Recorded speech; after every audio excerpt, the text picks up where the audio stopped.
Assalomu alaykum hammaga. Bu videomiz Yandex taksi haydovchilari uchun bo'ladi. Yandex taksida Mo'yrayon funksiyasi qo'shilgan.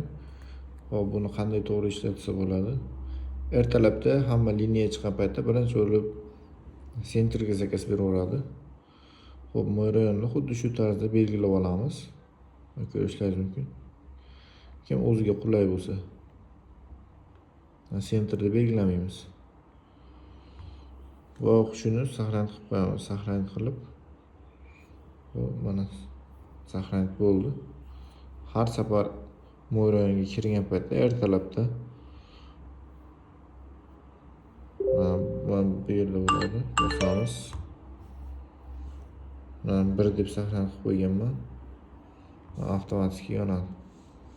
Shu tarzda ishlatsanglar daromadinglar sezilarli darajada oshishi ham mumkin.